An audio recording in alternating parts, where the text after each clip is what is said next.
Okay, it looks like it is that time. Aloha, everyone, and welcome to this month's special presentation hosted by Maui Nui Marine Resource Council, Spying on Spinners. What can we learn from listening? We're all very excited that you're here to learn more about Hawaii's spinner dolphins. I'm Darla Palmer Ellingson, your MC. You can also catch me on the statewide public affairs radio program, Island Environment 360, all about the environment and related Hawaiian cultural topics, aired on the stations of Hawaii Media. Tonight's presentation is part of Maui Nui Marine Resource Council's monthly Know Your Ocean Speaker Series, usually held on the first Wednesday of each month at 5:30 p.m. via Zoom. This monthly series is supported by the County of Maui Mayor's Office of Economic Development. And there's a few things to go over tonight before we get going. You'll notice that your microphone is on mute.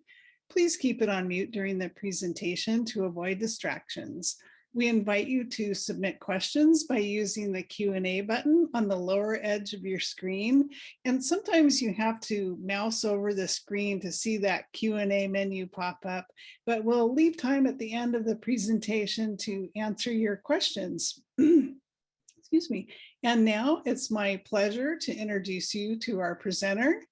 McElligott is a fourth-year doctoral candidate at the University of Hawai'i at Mānoa in the Marine Biology graduate program.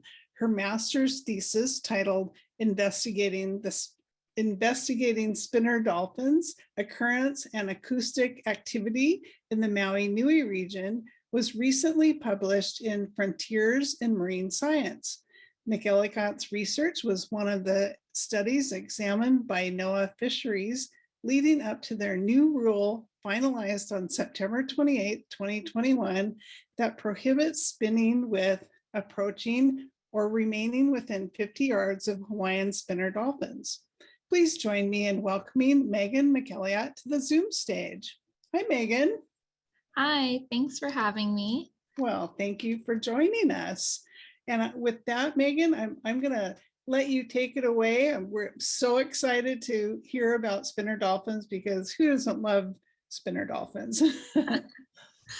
Great. So, all right. Is my screen showing okay for everyone? Yes. All right. So, hi, everyone. Thank you so much for joining my talk. I'll be talking about some of the work I've done over the last 6 years, as well as what I am doing currently and looking forward to in the future. So we'll jump right in. Spinner dolphins are a small species of dolphin that's found throughout the Hawaii island chain. They only grow to 6 to 7 feet long and weigh between 130 and 170 pounds when they are fully grown. And they live to be about 20 years old. The estimated population for Hawaiian spinner dolphins is just over 3,000. And that's split up into 6 genetically distinct stocks. So there's the stock at Kure and Midway Atoll, Pearl and Hermes Reef. The French frigate shoals dolphins are also lumped in with the pelagic stock. Then we have Ni'ihau and Kauai, the Big Island, and the stock that my master's thesis focused on, which is Oahu and Maui Nui. And the estimates for the Big Island stock is 790 dolphins. That's the largest of the main Hawaiian islands. Oahu and Maui Nui is estimated to be around 355 dolphins, and Kauai and Ni'ihau is around 601. But these estimates are likely underestimating the true value. These are based off of photo identification studies that were done in 2003 and 2007. But there are researchers with the Marine Mammal Research Program at Hawaii Institute of Marine Biology who are currently working on updating those numbers. So we'll have better estimates in the coming years. Spinner dolphins are well known for their daily behavioral cycle. They are nocturnal animals, and they forage at night in these deeper offshore waters.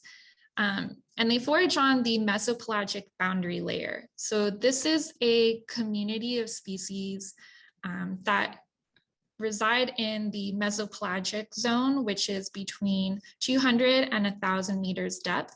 And this community of organisms is made up of small fish and squid and crustaceans like shrimp. And dolphins feed off of these organisms. And at night, this layer of this community travels up in the water column to shallower waters and also slightly inward towards the islands. And that's so that they can forage in these shallower waters. And at night, it's still dark in these shallower areas. So they have camouflage still from some predators, but spinner dolphins can locate them with echolocation. So spinner dolphins take advantage of only having to dive to 200 to 300 meters to feed on this community.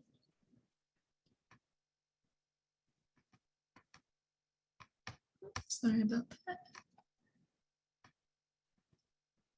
So when it's the early morning hours, spinner dolphins start to move to their nearshore areas to start their rest.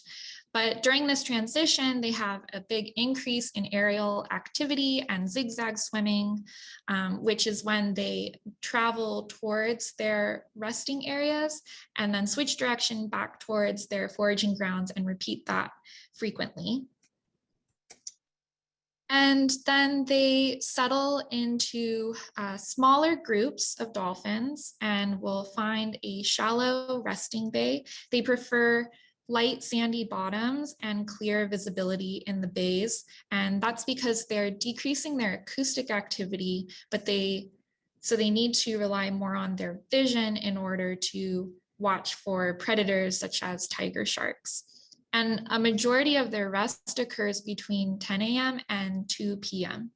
And their rest doesn't look like human rest. They look very much awake, but that's because they have to be aware of their surroundings and potential predators.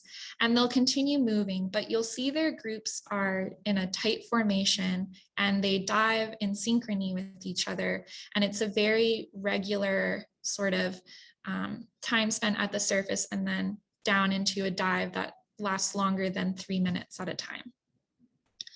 And then by the late afternoon, early evening, they start to come out of this rest and they increase their aerial and acoustic activity once again. So they start getting chatty. You'll see lots of leaps and spins, which is what they're named for.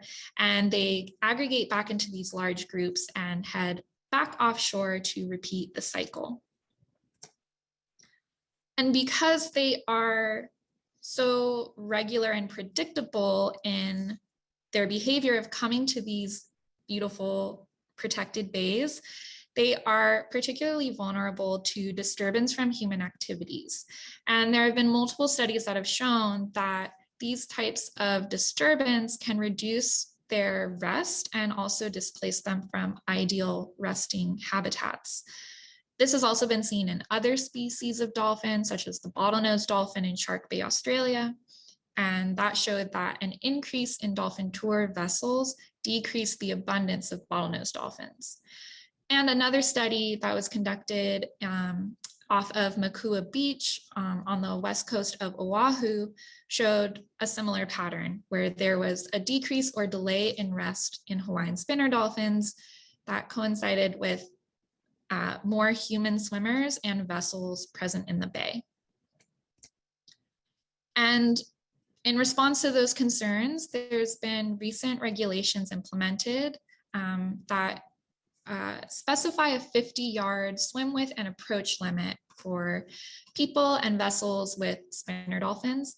And there's some discussion about the potential for time area closures. So it's necessary as we track how well these management strategies are working, it's necessary to understand the interaction between spinner dolphin behavior and human activities. And by continuing to monitor that, we can see if there are changes in how spinner dolphins use a particular habitat, or perhaps how much time they spend in a location actually resting. And seeing if there's changes in that behavior can help us determine if a management strategy is working or needs to be tweaked as we move forward. And so this next section that I'll be talking about is from my master's work, and this is the publication that came out just last month, and it's open source, so anyone can have access to it if you'd like to read it. But the primary method that I used in that project was passive acoustic monitoring, or PAM. And this is great to use with spinner dolphins because they make a lot of noise. So dolphins have echolocation clicks. That's what they use to navigate their surroundings. Burst pulse click trains sound like buzzes or blowing a raspberry, and that's used in more social interactions as well as whistles. And this can be used as a proxy for dolphin presence. So essentially, if I put out a recorder and I have dolphin signals present on that recording, I can be pretty sure that there was a dolphin in that location at that time. And if I do that over multiple days and months and years, I can start to see patterns in when and where they spend their time. It's also great to use passive acoustic monitoring because you leave the recorder out wherever it is that you've deployed it, and it continues monitoring regardless of weather conditions or the time of day. So if it's a day like this out on the water and maybe you won't have much luck trying to visually find dolphins, you can have your acoustic recorder doing the work for you. So this is an example of one of the acoustic recorders that I use. These photos are showing a Ecological acoustic recorder, which is conveniently shortened to EAR. And it's a hydrophone, which is basically a microphone that's waterproof. So we can seal it up in a tube. It's run with a big battery pack that in that lower left picture is wrapped in black tape. So all of that is batteries. And then we have a diver strap it down to a concrete mooring on the bottom of the bay. And we can leave that out for anywhere from a few days to 6 months, maybe more, depending on how often we program it to make recordings. Another instrument that I use that works very similarly is a sound trap. And I placed these instruments in 9 locations that are shown by these little orange dots. One of them you can see was off of Makua on Oahu, and that was because Makua is a well-established, well-studied resting bay. We know that dolphins use it regularly. And so by having the acoustic patterns there, we can then compare those to what we get in the Maui Nui locations. And if a location in Maui Nui has a similar pattern to Oahu, that would be evidence that that location is also used as a resting bay.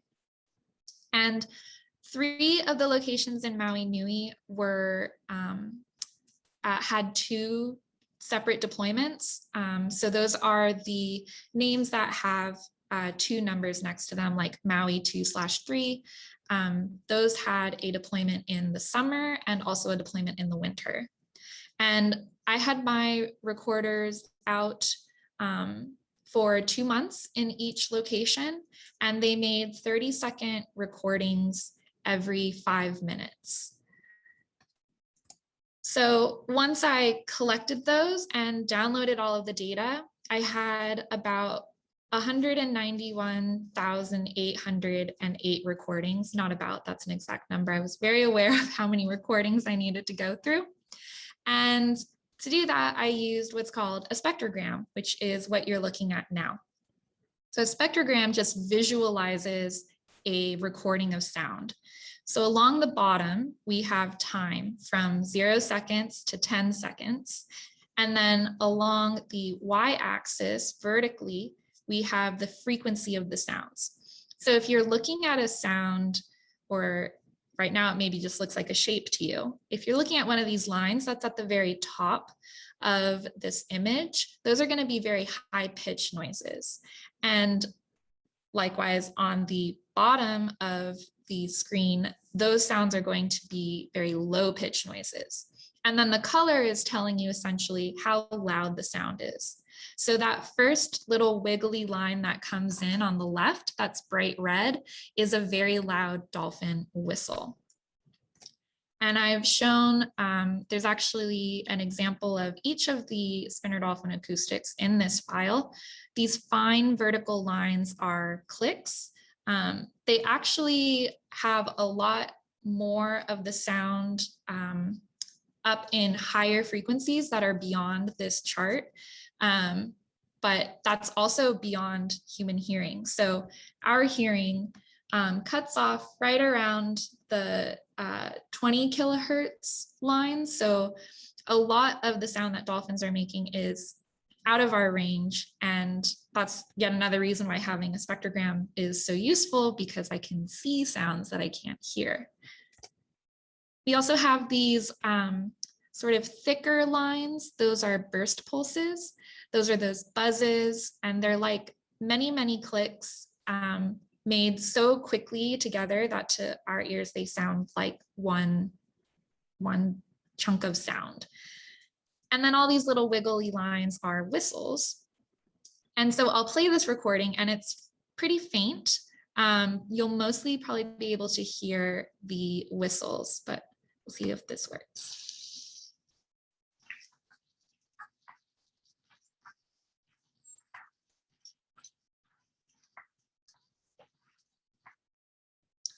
So hopefully you were able to hear some of those little buzzes and nice clear whistles. So I looked at each of those recordings, and I assigned the recording an acoustic activity index. So this was a range of numbers I made in order to quantify how much acoustic activity there was in a recording based off of how many whistles it contained, how many clicks it contained, and how many burst pulses it contained. So I know there's a lot on this slide. The main takeaway is just that as you go down the table, you have more acoustic signals in a recording, and that corresponds with that recording getting an acoustic activity index value that is greater. So a higher index value means more dolphin acoustic activity, and it ranges from 0 to 3.5. We also conducted vessel surveys. There were 7 surveys in August of 2016 and 3 surveys in June of 2017. And during 6 of those, we had successful dolphin sightings.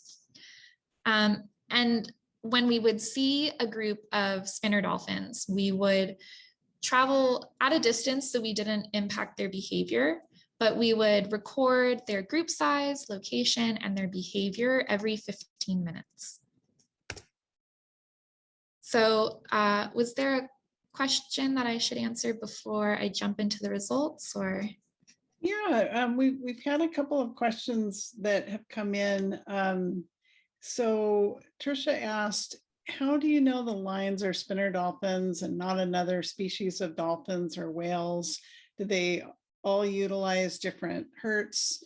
Did you have to listen to all of them or only looked at the graph?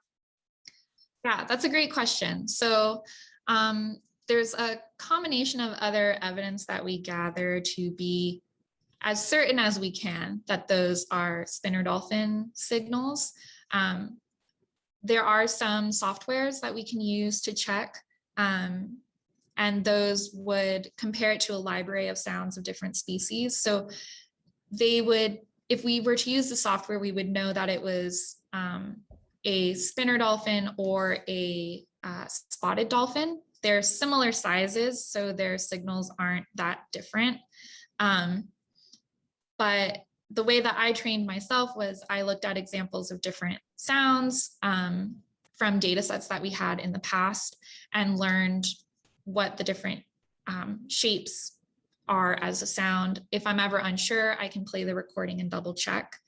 And then based off of the location of our instruments, they're in shallow water areas, and looking at the clear daytime patterns that we'll get to in the next slide, that indicates to us that we are in fact getting spinner dolphins. There could be some signals in there from bottlenose, but they're fewer in numbers in the area, and they don't have that same sort of pattern that we see with spinner dolphins. So sort of with all of that knowledge combined, that informs our interpretation of the data. Would it be possible, before we get too much farther, there's a couple people that didn't hear the sounds. Is it possible to go back a few slides and play that again? Yes.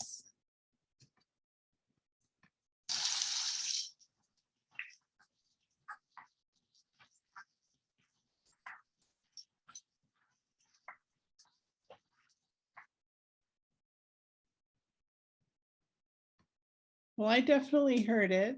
Okay. So it was very interesting.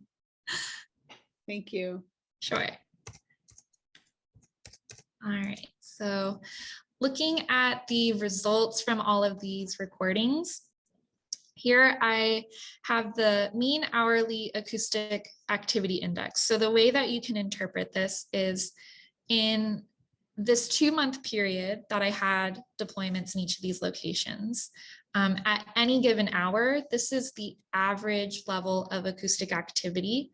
So if you have lower values, there was less acoustic activity from spinner dolphins, and higher values are more acoustic activity. And if you'll remember, that range goes from 0 to 3.5. And if you look at the y-axis of this chart, it's quite small numbers. And that's because we're averaging all of the hours of recording. And a lot of those occur during night when we don't have spinner dolphins.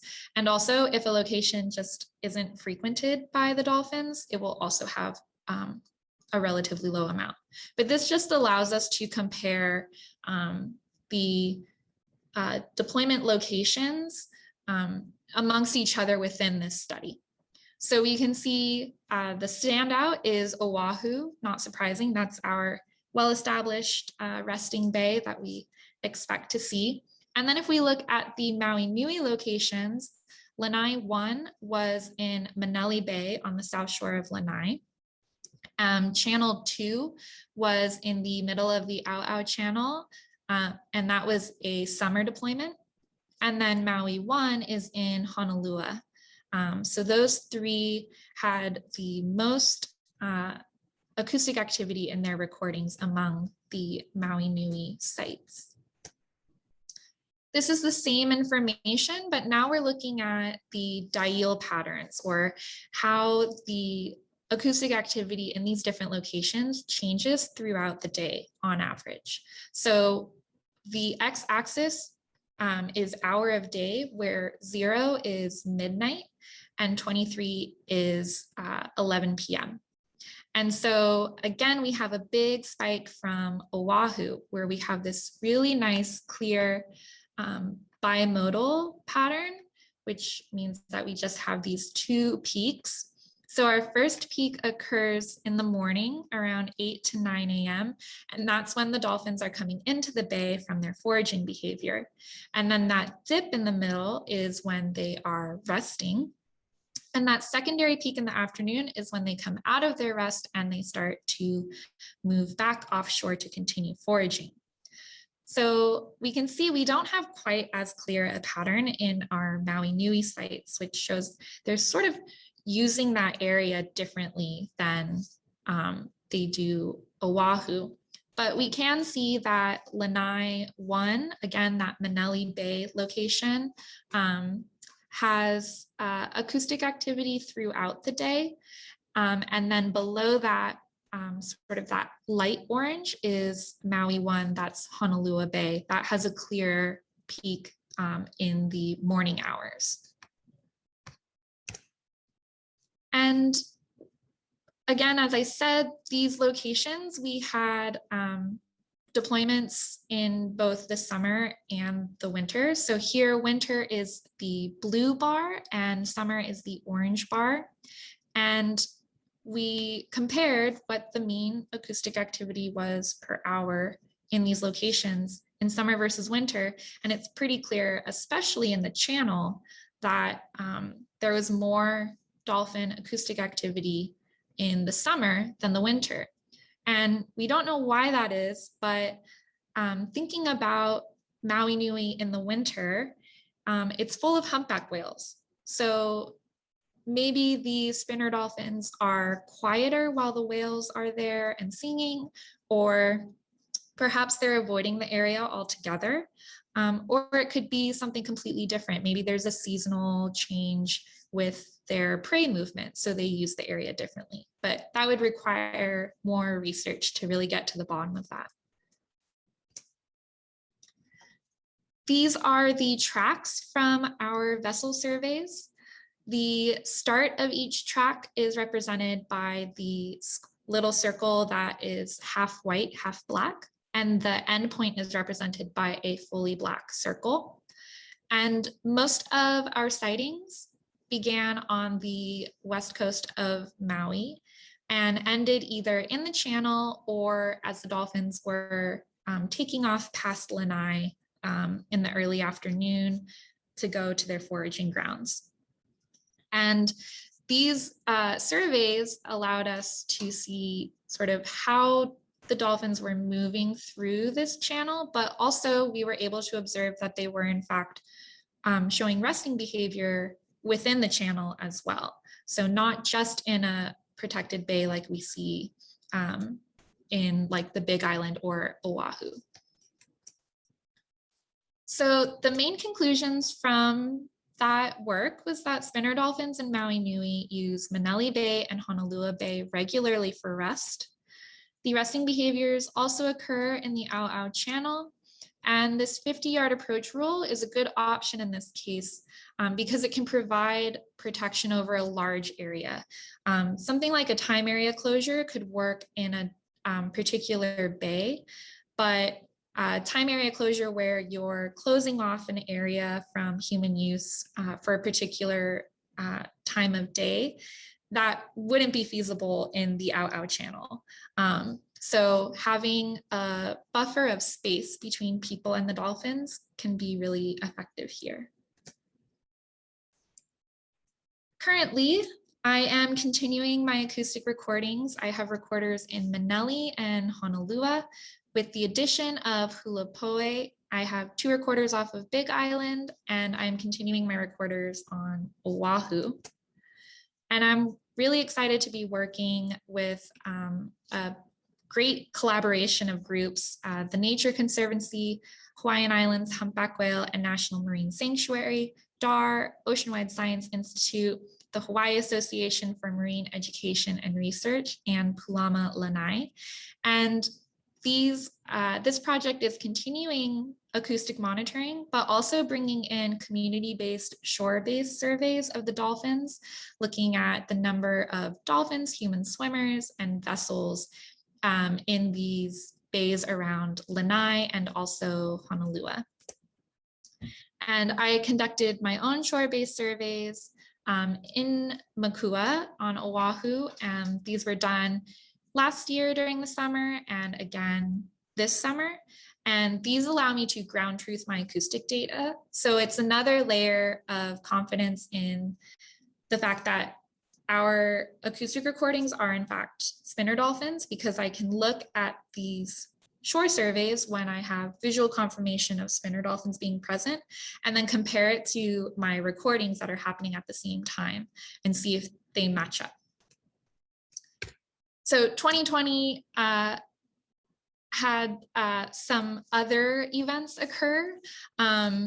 With COVID, there was an interesting opportunity to look at how a reduction in tourism might change how dolphins use these resting bays.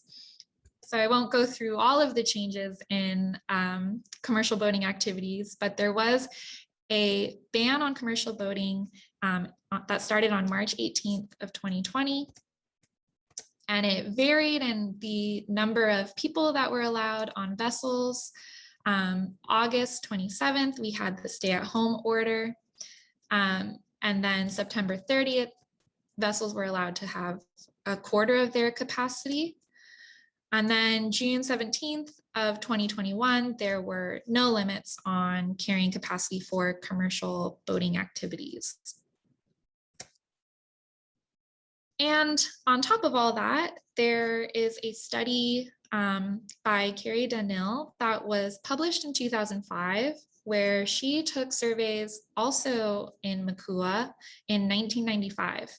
So when I was designing my project, I replicated her methods so that I could make comparisons to this data that's almost 3 decades old. And we can see if there are any big changes between those time periods. Her project was much more involved. This was her master's thesis. So she made observations from July 1st to August 28th of 1995 and was making recordings every 30 minutes from 6 a.m. to 7 p.m. every day. She actually camped out there. My version is scaled back since my project is focused on using passive acoustics. So I started out last year at the end of June through July, and then beaches were closed to the public. So I stopped and then got a few more surveys in November and the beginning of December. And then I repeated those surveys July 1st to the 26th of this year. And I actually continued those through the end of August, but the data that I'm showing today is just from the time period that you see listed here.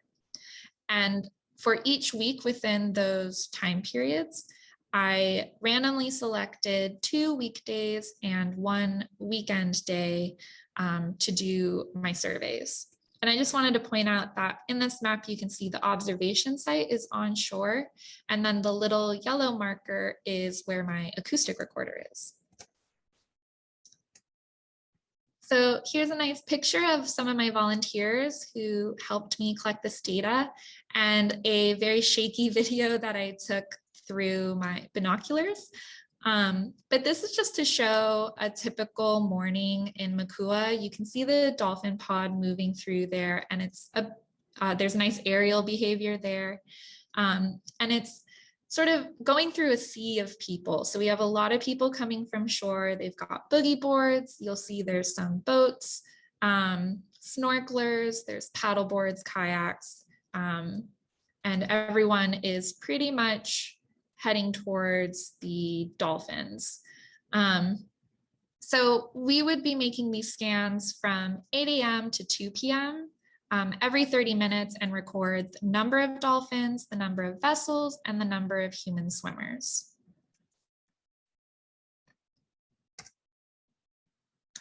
And like I said, it was scaled back from the effort that Danil did in 1995, but we can still start to make comparisons, but just keep in mind that it's a smaller sample size. And so in 1995, dolphins were seen on 98% of the days that were surveyed. In 2020, we saw dolphins on 68% of the days, and in 2021, we saw dolphins on 82% of the days. And looking at some of the results that we got, if we look at the average number of vessels that were seen in the bay by hour of day, the purple line is from 2020 and the green line is from 2021. And so you can see that perhaps there are more vessels in 2020 than 2021, but not by a large amount. And vessels includes private vessels. So the ban was on commercial boating activities, but there could still be people on their fishing boats and sailboats in the area. Here is a chart from the 1995 paper, and I put shading over the times that were not included in my survey. But we can see there's a bit of a pattern with the average number of dolphins in the bay. So again, we have time of day on the x-axis. So if we look from 8 to 10 a.m., that's where we have our peak in the average number of dolphins that are present. And that peak is around 75 to 80 dolphins.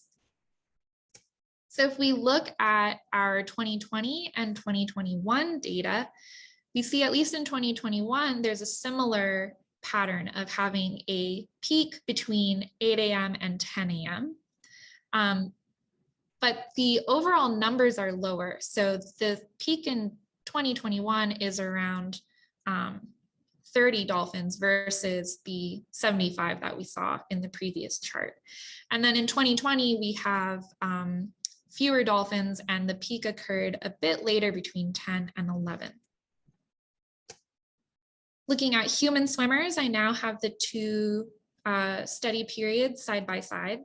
And again, the shading is covering the times that I didn't include in my survey. So human swimmers has a very clear pattern of more people swimming out in the morning, which isn't surprising. That's sort of word of mouth. What everyone hears is got to get there early to see the dolphins. And in 1995, there was an average of 12 swimmers from 8 to 9 a.m. Now, if we shift over to the more recent surveys, we can see there's a lot more people out there. Less in 2020, which is probably from reduced tourism and people staying at home to be safe. But we see that same peak in the morning and decline throughout the day. Oh, and I did just want to say the greatest number of swimmers in Makua Bay at one time in 1995 was 63. In 2020, it was 95. And in 2021, it was 121 swimmers in the bay at once. So finally, breaking this down by weekdays versus weekends. In 2020, weekends had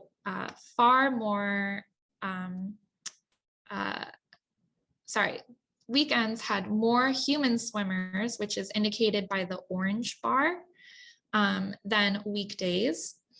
And there were fewer dolphins on weekends than weekdays, and dolphins are shown in blue. And then in 2021, we see more human swimmers overall, and slightly more dolphins on the weekends than weekdays, but this is likely not a significant difference.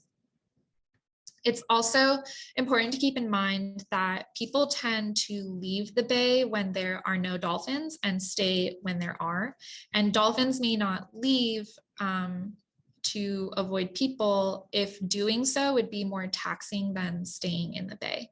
So that's where looking at residency time and the duration that the dolphins are resting based off of acoustic data would be really important to sort of parse out those details.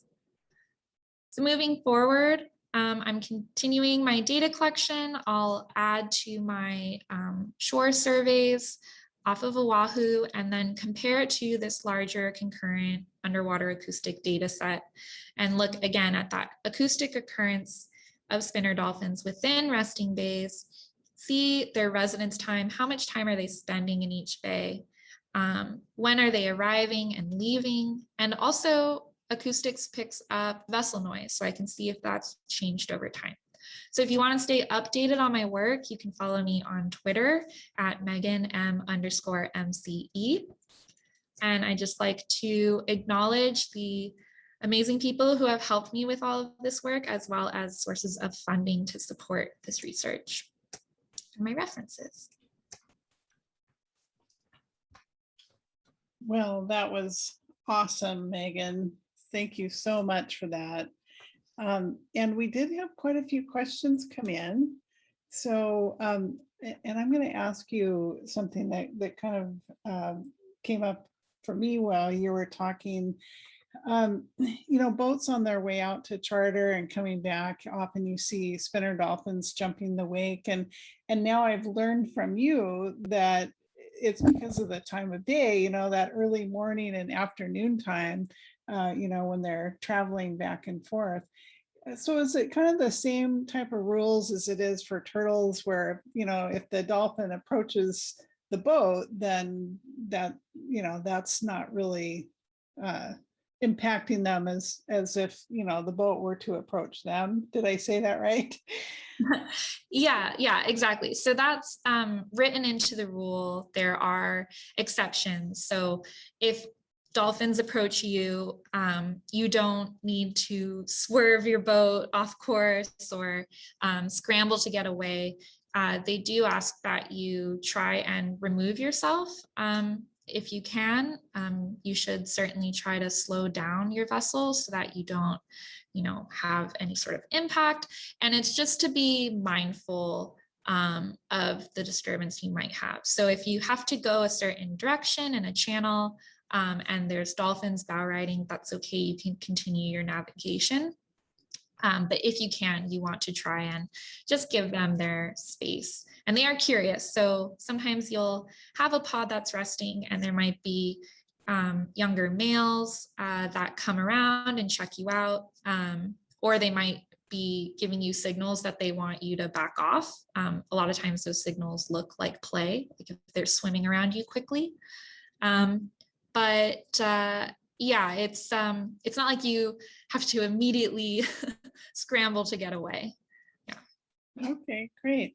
And I just wanted to say to stick around after this Q&A because we've got some interesting information to share after this. So Bonnie was asking, do spinners have signature whistles such as some other dolphin species do? I'm not super knowledgeable in that fact. I think most of the signature whistle research has been done with bottlenose dolphins. So I would have to look that up to get a good answer for you. Okay, we'll look forward to that. Paul is asking, are you familiar with the sound spinner dolphins make when playing with humans? I have seen and heard spinner dolphins play catch with scarves people throw. Don't try that at home. The dolphins can bite the scarf, shake it, and make dog-like bark growl sounds and bring the object back to humans. Yeah, so they often do that with leaves. They'll, and it's play behavior. So yeah, sometimes it's, you might notice that one dolphin is sort of entertaining you, for lack of a better phrase, with a leaf or a scarf while the rest of the pod is resting. So again, they are playful and curious, but it's important to understand that even though they may choose to, or a few individuals may choose to investigate you and your presence and what cool toy you have, that doesn't mean that they're not then losing some of that valuable rest that they would normally get. It would, the same can be applied to people. If you can be woken up and distracted by something that's really entertaining and you want to engage with it, but you're still losing your rest, even though it's something that you are interested in. Okay. So Mariana says, great talk. Is there any possibility that the spinner dolphins were moving between closest sites, and that's why you're finding some differences in the hour activity index besides the use of each area? Yeah, so our acoustic recorders, we did some pinger tests, which is where we went out on our boat and put up the boat a certain distance away from the acoustic recorder and then played a sound that's similar to the frequency of spinner dolphin whistles. And then we would move closer and closer. And that allowed us to get an idea of the range that the recorders could listen for spinner dolphin sounds. And so none of them overlap. So we likely are seeing movement of dolphins between the ears. Like we saw in our vessel survey tracks. They would start in West Maui and move through the channel off to Lanai. And in some cases, they would pass over multiple ears. So certainly we're seeing, and if, you know, the acoustic activity will be lower for an ear that they're just passing through because the recordings won't have as much spinner dolphins versus a location where they're spending more time. They'll be captured on more recordings. Okay. Jennifer is asking, friends who swim with dolphins tell me dolphins greet them and want to play with them. I read that dolphins do this to isolate a potential threat to the rest of the pod. Please comment. Yeah, so that was a nicer way of saying what I was trying to get at earlier is, yes, it can be hard for us to interpret dolphin behavior.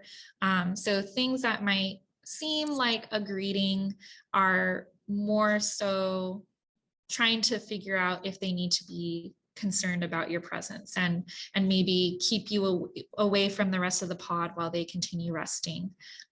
There was a recent video shared on social media of a spinner dolphin coming up to the person filming and swimming really fast around, and the person filming made a comment that they weren't sure if it was play or aggression, but that sort of fast swimming, blowing bubbles is aggressive behavior in spinner dolphins. So that dolphin was saying, you aren't welcome here, you need to back off so that our pod can go by. Right. Well, I'm really glad that you explained that. And also, again, just understanding the typical time of day for resting.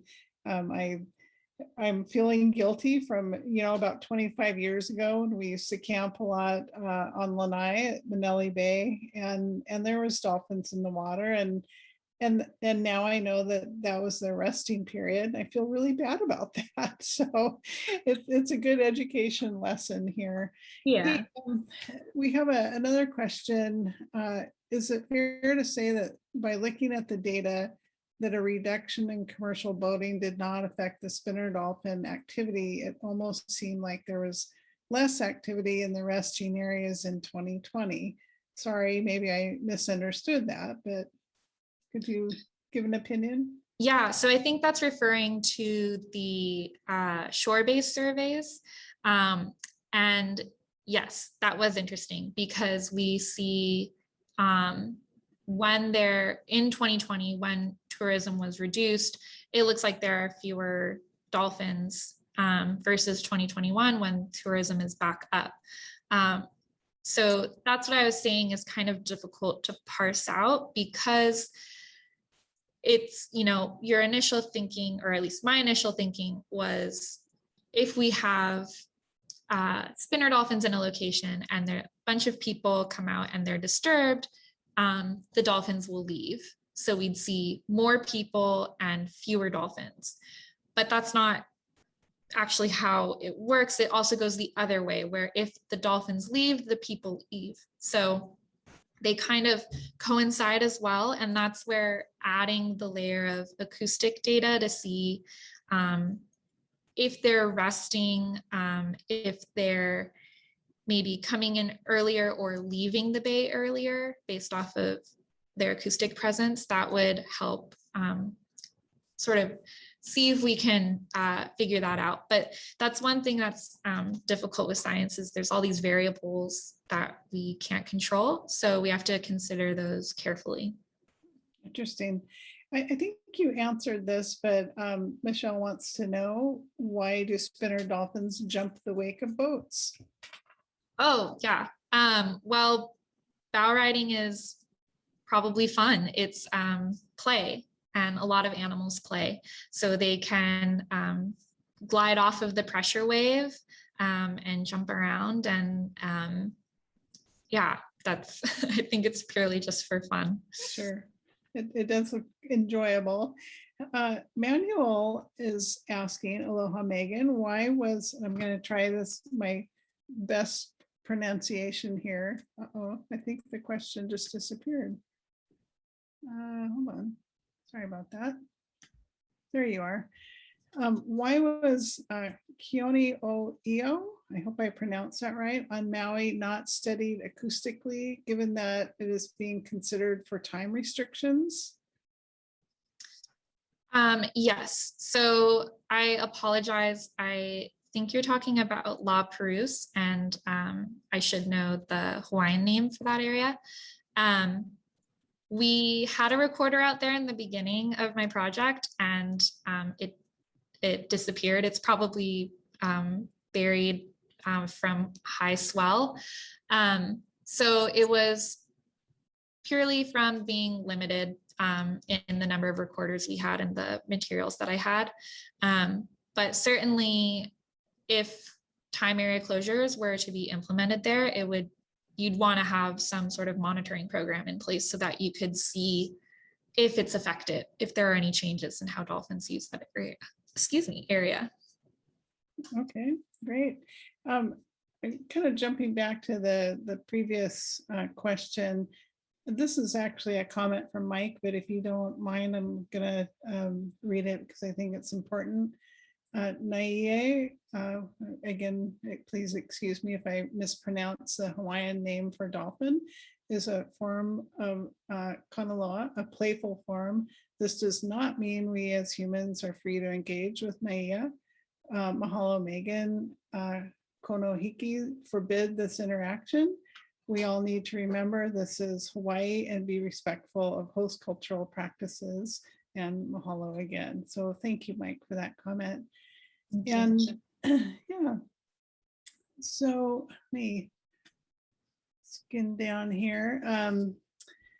Manuel is asking, aloha Megan, as the shallows between Maui, Lanai, and Kanaloa, a known littoral training range, have you recorded active training pings and looked at what was recorded response by spinner dolphins, if any? Yeah, so I've had recorders out for several years now, but as I said, I looked at a subset. So within the 2 months of data that I looked at, I didn't see any sort of vessel training or like mid-frequency active sonar. I've only seen that in a few recordings, and it was off of Makua from data in 2009. But that is something that would show up, and I do make a note of it. So if I see some sort of pattern, that's something that I can capture. Great. Well, I think we've run through all the questions. So thank you everybody for that. And mahalo nui loa to our presenter, Megan McElligott. Great job, Megan. Thank you. This event is part of Know Your Ocean Speaker Series hosted by Maui Nui Marine Resource Council, a nonprofit working for clean ocean water, healthy coral reefs, and abundant native fish for the islands of Maui Nui. Maui Nui Marine Resource Council has been incorporating new technology into its ocean monitoring programs. We're pleased to announce that 3 Aqualink buoys have been recently delivered and are ready to be installed at Cove Park in Kihei, Ma'alaya, and Olowalu. These solar-powered smart buoys are provided to MNMRC by Aqualink, a philanthropic engineering organization working on building ocean conservation technology. The buoys will collect data on ocean water temperature from a depth of 1 meter, as well as on the ocean floor where the buoy is moored. The Aqualink buoys will gather and relay data in real time, sending it to the National Oceanic and Atmospheric Administration and to the Aqualink website, where everyone can view it and detect coral bleaching events early. MNMRC will also be conducting site surveys of the area near the Aqualink to gather photos of the coral reef conditions and data on ocean conditions. Another bit of news, Tiara Stark, Project and Research Coordinator at MNMRC, has been awarded a grant from the National Geographic Society to characterize streams and gulches that are point source polluters of local trash and macroplastic debris to the coastline in Maui as of a 2021 National Geographic Explorer. Pretty exciting. Maui streams transport trash pollution from local land-based sources to the island's coastline and nearshore waters. Once in the ocean, this debris may entangle or be ingested by coastal and marine animals. Tiara is working to address this problem by gathering valuable data on how much marine debris is originating from various local streams and gulches on Maui and the times of year when this debris is being washed into the ocean. Her goal is to gather data that can be used to prevent land-based marine debris that originates here on Maui. And we're putting out that call for volunteers to help with our Huioka Viola Ocean Water Quality Monitoring Program. MNMRC is a co-founder and co-manager of this program, along with the Nature Conservancy and West Maui Ridge to Reefs Initiative. It's a unique community-based program which tests ocean water at 29 locations in South and West Maui every 3 weeks. We provide training and materials for our volunteers. If you're interested, please visit mauireefs.org or email info@mauireefs.org. We're also looking for a location for our West Maui water testing lab starting January 1. The ideal lab would have a sink, some counters, and electricity. If you have a space that might work, please email info@mauireefs.org. And that's really important water quality work. So, put your thinking cap on and give us some ideas there. MNMRC recently established a reef-friendly landscaping program to reduce water pollution problems caused by the use of synthetic fertilizers, herbicides, and pesticides on land, which are undermining the water quality at our beaches and harming our coral reefs, fish, and marine wildlife. We're reaching out to hotels, resorts, condos, golf courses, and businesses located near the South Maui shoreline to participate and be certified through our reef-friendly landscaping program with the help of organic landscaping expert Dwayne Sparkman. If you're interested in learning more, please email info@mauireefs.org. And to teach visitors about protecting our local coral reefs, Maui Nui Marine Resource Council's Visitor Education Program offers coral reef signs at 39 beach locations, displays at Kahului Airport, radio and print ads, social media ads targeted at visitors who are on Maui, and digital display ads. This educational effort is supported by the County of Maui Mayor's Office of Economic Development. Hey, I was in the airport and I saw those banners. They're perfect because you're looking down as you're walking through, and they're great visuals. Good job, guys.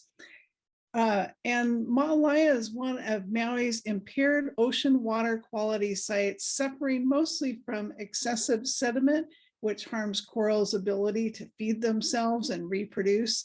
Maui Nui Marine Resource Council is tackling the sediment pollution problem with our oyster bioremediation project, Maalaea in Maalaea Harbor, using filter feeding abilities of caged oysters to remove sediment from the water. 10,000 caged oysters have been installed so far, and we're monitoring them for their size and health on a regular basis.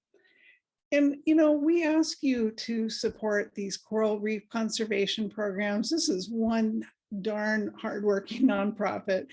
So you can make your tax deductible donation to Maui Nui Marine Resource Council. And along with the satisfaction of really making a difference, you'll get to choose from some special swag offered as a thank you gift for your support.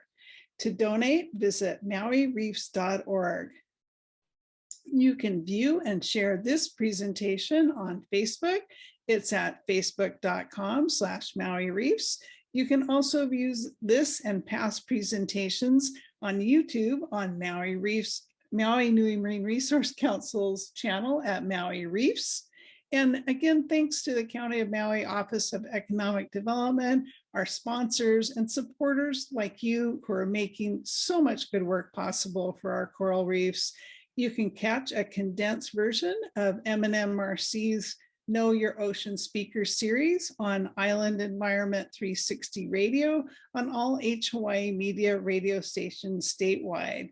And just wanted to say finally, mahalo for joining us this weekend.